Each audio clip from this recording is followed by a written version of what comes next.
Beyond the Newsroom, where untold story is revealed. Chosen Becky, I am moving on with a married young boy, aged 29. Welcome to Uganda. Omusajja jakufuulira single mother ate n'agenda awasa single mother. Relationship yote twagisiimye. Twade tuli awo jjo ng'omukyala Desire Luzinda akomawo wano ewa Levixone. Abaana Levixone izo kikazi na kyagadde bane Desire Luzinda kinyirira. Weasel yigo yito omwangu emyaka bali mu job ekuba. Eri relationship nafe yatusobera so. Balina ge bajja kumala kwettamu muntu babiri bonna wajja kubaawo attamunne.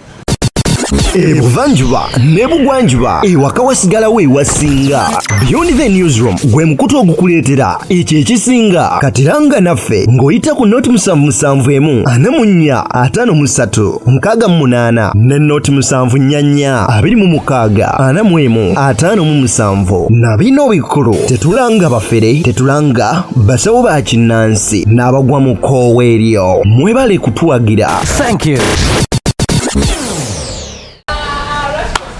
Tubaniriza nate ku Beyond the Newsroom kwoteeka MC Mayor Live yonna nno gy'osinzirira mu bitundu by'eggwanga ebyenjawulo okubeera ng'otulaba ate era nga otugoberera. Mayor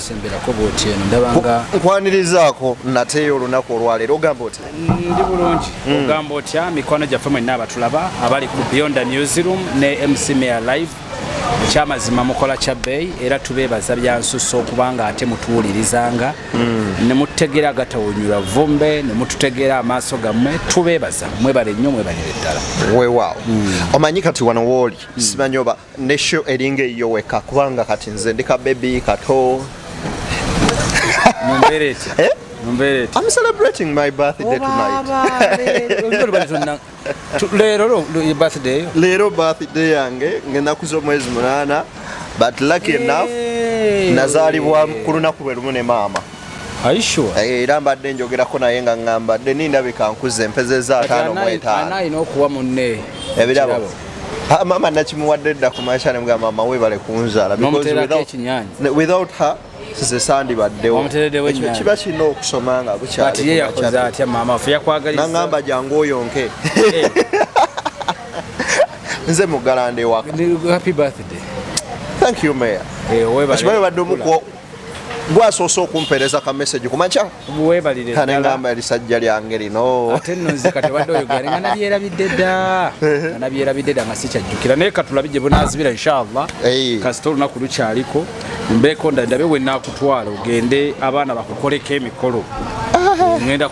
oyagala kunzijjako nkoko gye nkuumidde abaana bakukoleko emikolo ojja kutwalako ekyana kikunyigenyigemuko obuntuntu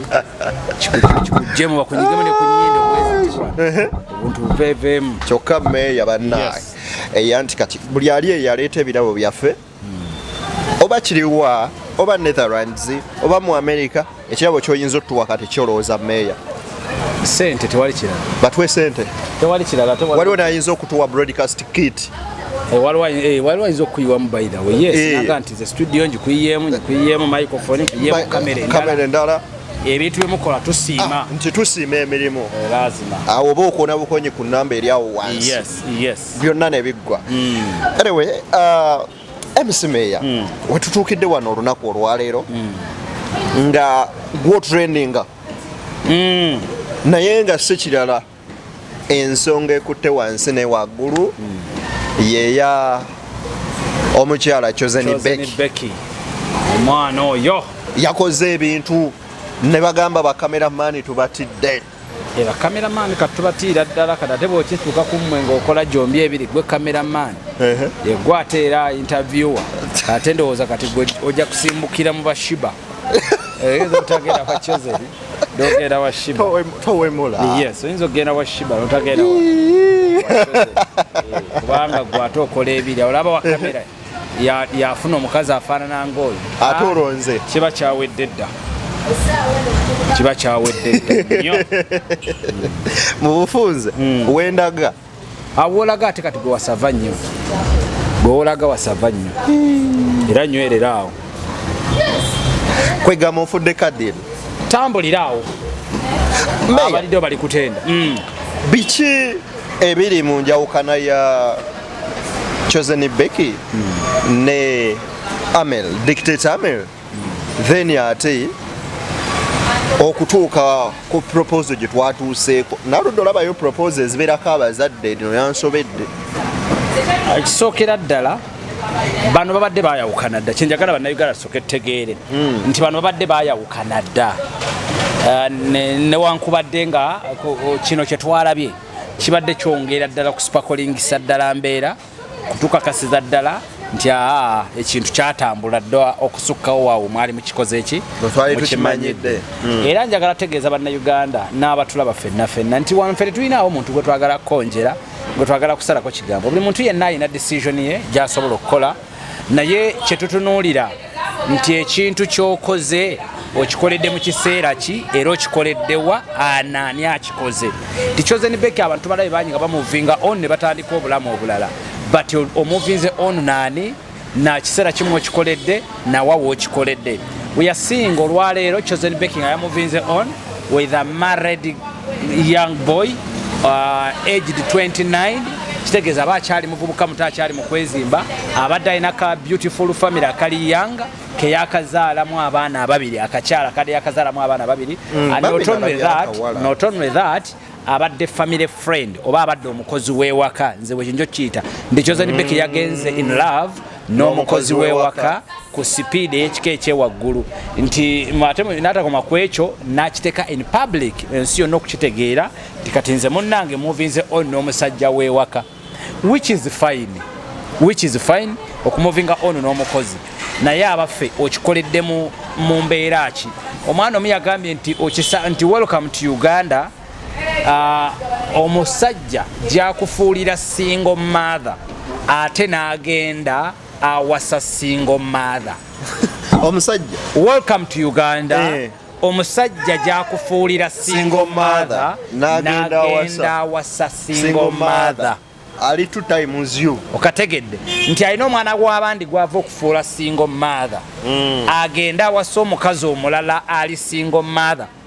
nga ne single mother gwagenze nti oleseewo omukazi omuto gwe wakazaalamu abaana ababiri n'olumba n'omukazi alina abaana abana ntegerekese bulungi nti emirundi egisinga tukanya kwebuuza nti ono gwolese ofudde single mother olowooza agenda kulekawa era agenda kusabira saala ki really are you sure nti bigenda kuwakinga nga gyovudde eri amaziga agakulondoola so leaving that aside nakugamba ddeni teri kintu kyabulabe in life nga muntu kukeera kumakya n'akulyamu olukwabadde best friend wo ebyo byonna bisobola okubeerawo tokyesobola okubeerawo naye teri kintu kyasinze kubeera kyabulabe nga kuteebereza nti eriyo besti wo amanyi entunula n'endabika ya mukazi wo mu kikolwa eky'omu kisenge teri kintu kikyasinze kubeera kyabulabe nga kulowooza nti kyaliwo kintu kikyasinze kubeera kyabulabe era nakyasinze kuteeka ku pressure nga kulowooza nti bestiwo amanyi entunula n'endabika ya mukyalawo okitegedde mu mbeera efaananako bwetyo kakati njagala bannayuganda kino ekintu tuleke kukitwalira awo fa a celebrity ali ku level ya Chosen Becky waliwo ebintu byakolanga it is just excitement nga tulowooza nti gwoli exposed otambuddeko you know how things work engeri gy'osobola okubikontrolingamu nga tokoze ng'akawala akakava e Masaka jjojjoozi ly'abalamu amangu ago n'erinnya n'akyusa by'olina okugenda n'obirekera buli obuwala bw'emakindye n'obirekera obuwala bw'e Nansana n'obirekera obuwala bw'okubizaali ku Salama Road ntegerekese bulungi naye gwe nga gwe a celebrity eyava e Masaka kala n'akwiwandako eddusu your breast your talented you have otambuddeko amawanga wali ebintu byotalina kukola nga ne bw'oba omuntu omufunye olina kwakitinga nga machuwa we've seen a lot of people tulina n'abayimbi betumanyi ng'olwote bakutuma taata w'omwana we oyinza obutamumanya naye ng'ali happily oluusi married gyali oluusi n'omukazi n'omusajja we tuleme kubeera so much excited about the ring kubanga bakuproposinze oli bwakupropose nga tekitegeeza nti akugasse nti oba kuwooye to the extent okudduka ogende ku makyamba okyuse n'amannya buli wamu leka kutulowooza nti wasoma to the extent obutamanya obutaawula proposal ne gye twandiise wedding ring wedding ring eri different to a proposal ring. Proposal nti nkuwadde essuubi wedding ring nti nkusibidde. Yes,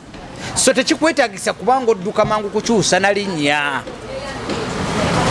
Ntegerekeze bulungi ojja kwebuuza tuli concerned about her relationship. Yes, we are concerned because you are seeing omuntu abadde inspiring a younger generation emubadde mabega. We are concerned because tuli discussing a relationship eri in public. Nakugamba the moment you accept to take ekintu in public oba omaze okukkiriza comment zotamaze ku sensitizing kumanya either ziri negative or positive. Ensonga lwaki tulina share, like and comment.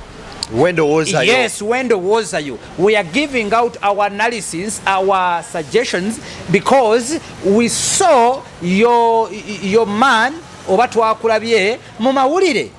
Tetwandibadde na nsonga, that's why we discuss about you, but naawe yensonga lwaki nti obipostinga olfune views ne likes and what comments. We are doing, it is what we knew before nti naawe kyewabadde weetaaga to discuss about your relationship.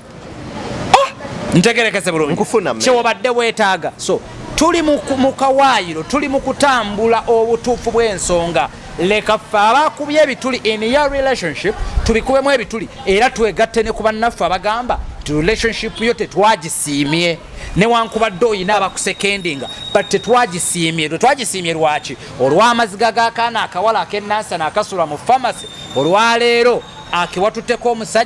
omusajja nga talabirira na baana be yakazaalamu kofudde single mother at early age nga kakyali kaana kato nga g'omusajja owuwo wamulesewo mu kifo ky'okurikonsayiringa mutereze ensobi ezaabaawula wasazeho kugenda na musajja gw'otawadde chansi kurikonsayiringa na mukazi we gw'alese waka ng'ate obadde n'opportunity etuuza mu meeting oyo omukyala yennyini n'oba counselinga nga tamanyi nti oli nsolima.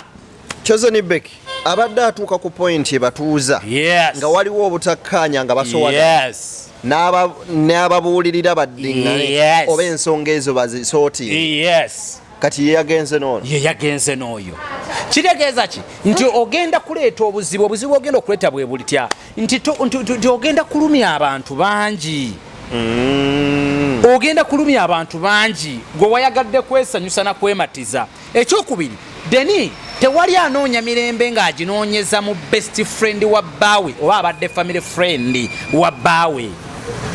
Tewali anoonya mirembe because oba okitegere nti relationship gy'oyingidde immediately oyingidde ntalo. Deni nakugamba buli lw'owasanga omukazi gw'omanyi nti olina amakamu omugje manya nti oyina omulabe gw'okuliyetinzeewo abadde teyeetaagiso ye nga yaani ye taata w'abaana. Oyo y'omulabe ng'oggyeko bajja kugamba ate Rema ne Amuza tobalaba don't oyogera biboozi bya internet na social media mu reality ne ku ground biralamuko. Kale bw'oba okirabye ku Rema ne Kenzo waawalala w'okirabye nga taata w'abaana akolagana ne musajja munne neyatwala obirabye waawalala. Buli lw'owasanga omukazi oba buli lw'ofumbirwanga omusajja gw'omanyidde ddala nti oyina amaka g'omugjeemu nakugamba mukyala gwandaba oyina omulabe oyo nga tebamubuuza nga tewetaaga na kwebuuza ku banno nti omukazi oyo anjagala oyina omulabe gw'omaze okukuliyetingawo ate ng'omulabe oyo in case nga bafunye opportunity esobola okukusaanyaawo oba okubaako kyakola ekikulemya akikola. Teri muntu ayawukana na muntu emirundi egisinga ku 10 osangako 5 asigala akyayagaliza omuntu gw'ayawukanye naye emirembe. Era n'abakazi abagenze ku byeyo n'abagenze ku mawanga amalala essanyu lye lyasinga okwagala okuwulira kwe kuwulira akasajja akamubonyaabonya akamukolako effujjo lyonna nga kali mu makomera bakatulugunya obwavu bukaluma ayinza obutakaagaliza kufa ne n'ayagala kabeerewo ensi ekatulugunye ng'akalabako olwo ye nga bw'asucceedinga. The same applies to women. Kitono nnyo basajja abaawukana n'abakazi baabwe nga yamuleka tasibye kaviiri n'ayagala ddemu omulaba ng'asibye akaviiri.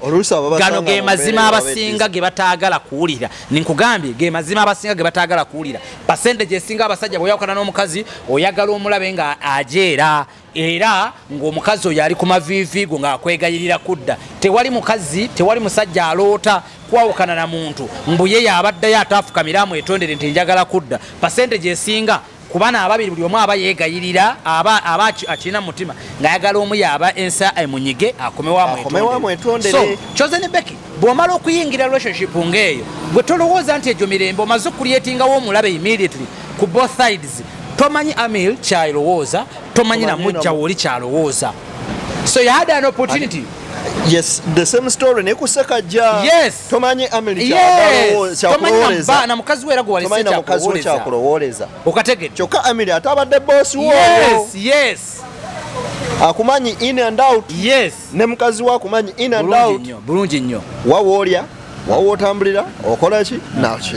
Okategedde akantu ako. So mu byonna tubirowooze tubikole but njagala kutegeeza bannayuganda nti ekibi kisigala kibi ne bw'okisiigako blue band ne bw'okisiigako juice ne bw'okisiigako bitya ekibi kijja kusigala kibi. Meow still stand on my word nkugambe ti Chosen Becky ewakoze mesi nene obadde osobola okumuvinga on n'omusajja omulala yenna atali mu ssaako ya bbaawo ebitundu 10 ku bibadde bikukolebwako ebibi njagala kutegeeza kumpi ebitundu 92 omusajja ateekeddwa okuba nga abimanyiiko bwe kiba nga ddala they have been friends nga bwe tulaba obutambi bwe buli mu kuvaayo. Njagala kutegeeza nti n'ebimu ku bibadde bikukolebwako bwe giba miggo okusula njala kusiiba njala omukazi omusajja oyo abadde anyumya n'ebbaawo era nga bamanyi bwe batambuza amaka oyinza n'okusanga nga ebibadde bikolebwa omusajja oli Amiri abimanyiiko n'ebadde bikolebwa ewuwo oli omusajja abimanyiiko kati nga kye bakukozesezza kyekiriwa yazudde weakness oba ekyalema Amiri kyabadde tannakola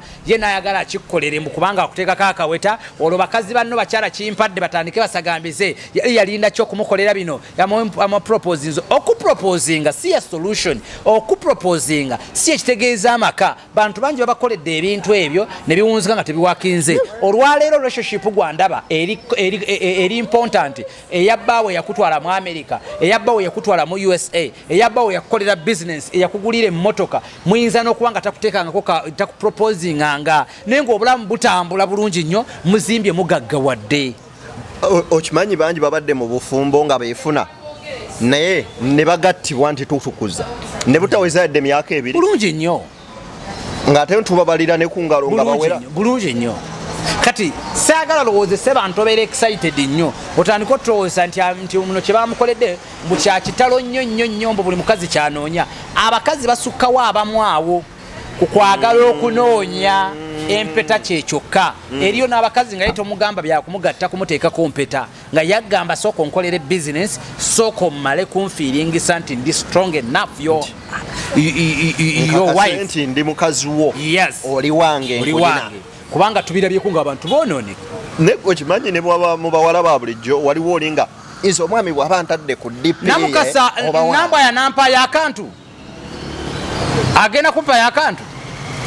kali yenga namba yo musanyufu nnyo namba yo musanyufu yanyirira olya bulungi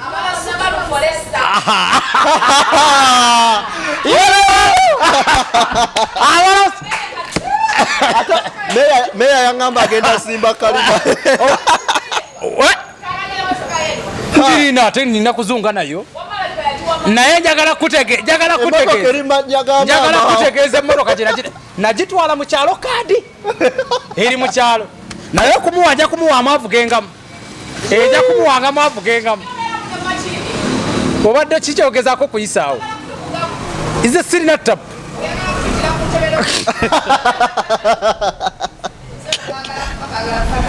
owadi kati wama buganda age Dennis mu mbeera bwetyo nti abantu bangi balina okutegeera nti relationship fine twogera netukola kye netuwendowooza zaffe nze era kyenjagala okutegeeza mukwano gwange Chosen Becky totijja nnyo aleme ekipika nnyo totijja nnyo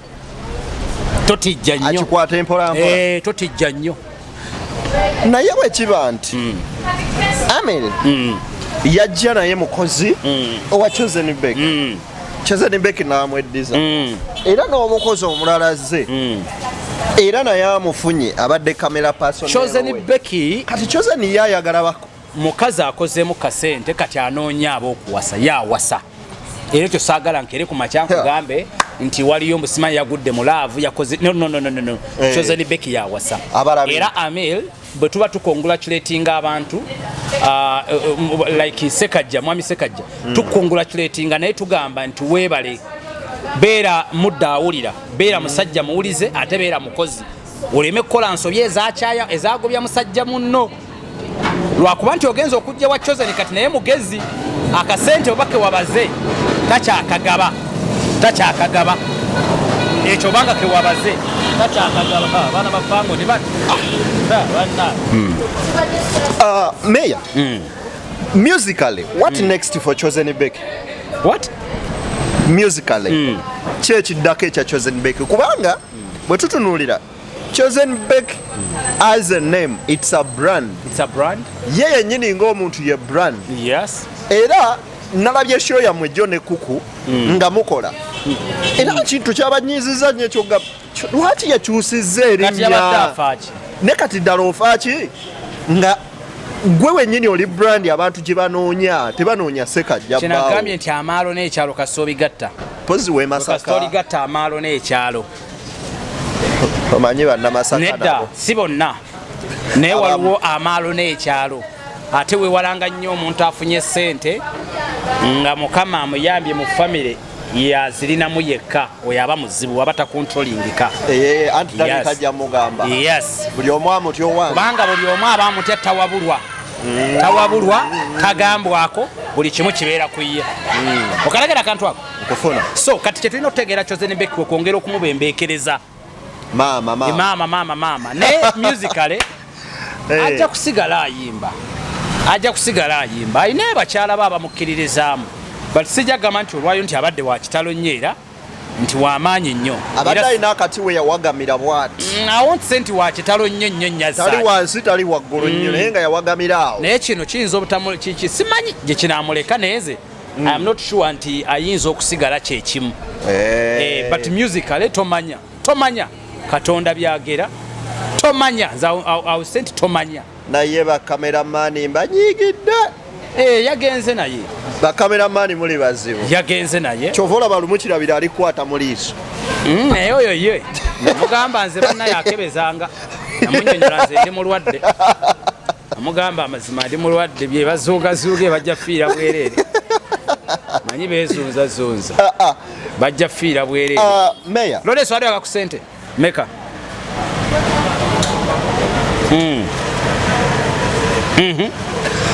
meya nga tuva ku nsonga za Chosen Becky yes kakati y'omukyala Ssekajja gwe yalese n'abaana what next for her Ssekajja alina kukwala buvunanyizibwa bwe because wana batabututeffe we tuli tugenda bikumamu omuliro Chosen Becky wasaze okutwala mukazi balabirira wasaze okutwala musajjawo mulabirire n'abaana because kyetumanyi nti Ssekajja mwavu Ssekajja talina ssente eego wawasizza era Chosen Becky tugenda kuba twemulugunya era buli lwembeera lwenetabukamu fe tugenda kwekubiranga omulanga tetugenda gukubiranga Ssekajja omulanga tugenda gukubira Chosen Becky kati wali era njagala kuwabula famire y'omuwala ono Rashida temukubira Ssekajja mulanga mugukubire Chosen Becky kubanga twategedde nti yalina akasente ye sponsor kati mama w'abaana mukaaga kati Chosen Becky abaana twabakuwadde oyina abaana bana kati gattako aba Ssekajja bewamusuuzize nansana omuwala abadde asulana mu famasi ennyumba nga yakulema okusasula Ssekajja nakalabye bambi akawala akata akalungi kakati nze njagala kukunga eggwanga lyonna nze njagala kukubira eggwanga era meya siggwayo akwate nansana ngenda kukanonyako kaako tulabe namba yako tulabe nga tukoowola ne Chosen Becky abaana b'omusajja balabirire tetwagala lugezigezi ffe ekyatuleeseewo Chosen Becky tukimanyi watusiimyeko maanyi gaffe ate ono ga watwagaddeko sente watusiimyeko maanyi gaffe naffe tukusuubiza tugenda kwerunga tugenda kuyitako mu babiva organic Dokita Ssenjobe yaleese akadagala akakuwa ate twakizudde nti sukaali yasinga n'akutereeza mu layini n'akoza emisuwa oyo Dokita Ssenjobe. Kati kye twakoze Ssekajja kife twamulagiridde wa Dokita Ssenjobe ku Beef Organic Emmenga awo agenda abaana basooke bamutereezeemu wekapa ffe tugenda naffe ku makinga sure nti ekisenge tuli ki tuti kati naffe gye tukusaba Chosen Becky tulabirira abaana hatunakola ki tugenda tuli bawulize tugenda kubeera mudda awulira kubanga ensobi amirize yakuwa twagala ziddamu anti bwolwa n'omuntu amaanyi gakendeera kati kye twaleese enkola yiino kubeera nga naffe tuli updated bwe twerunga wamaze musajja munnange Ssekajja itakomba Beef Organic bakuwe mutereeza bojja kutereera kijja kulaba tereere bulungi mu line awo Chosen Becky akagenda ATM card bangamba bwakukwana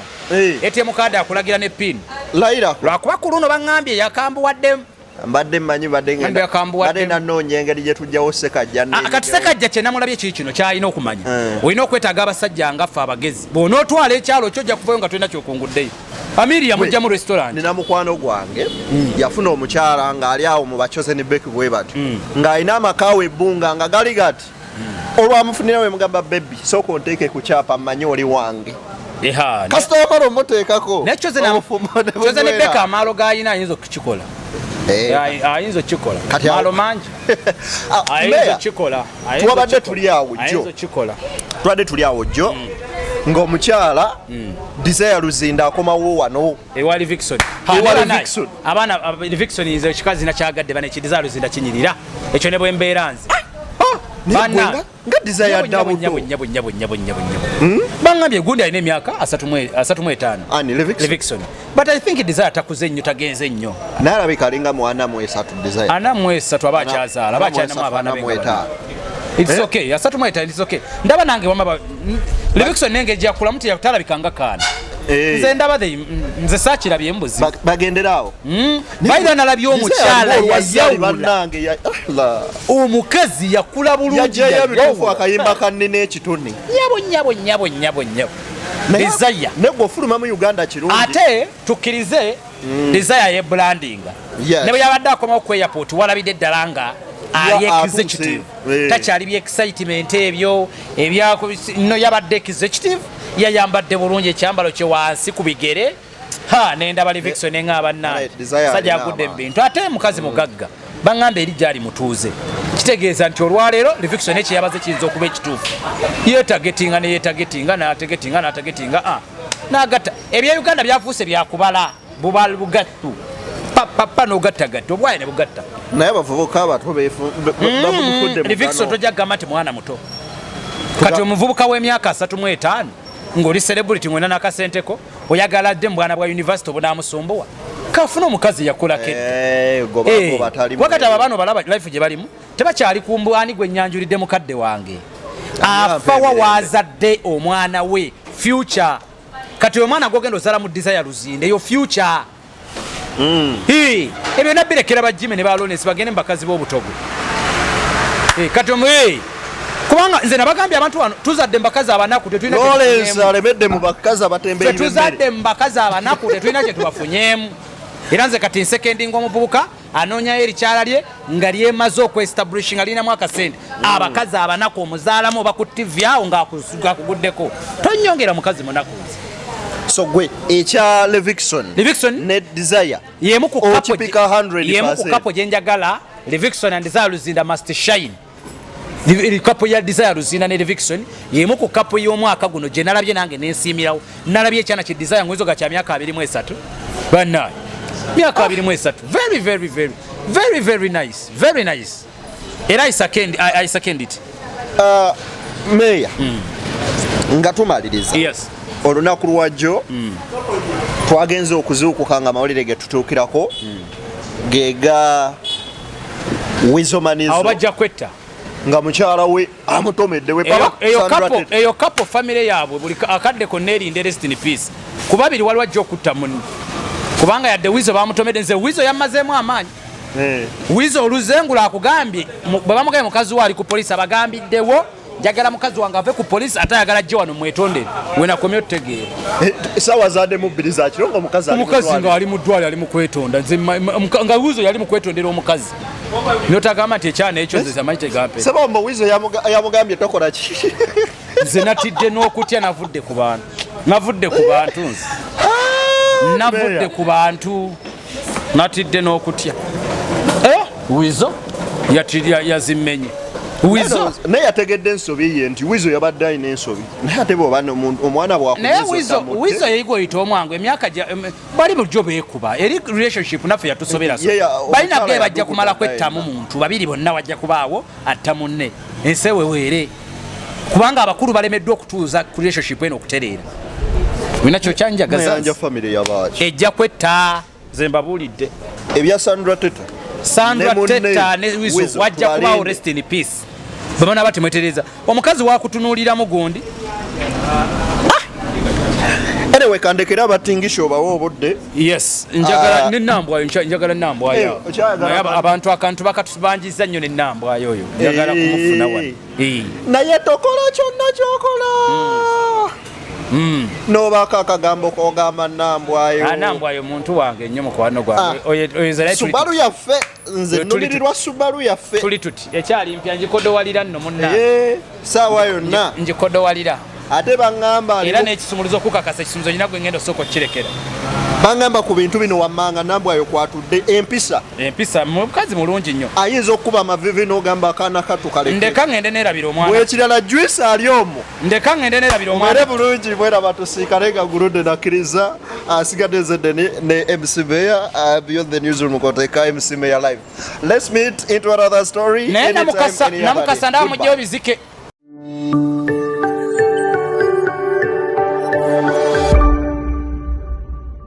Beyond the newsroom, where untold story is revealed.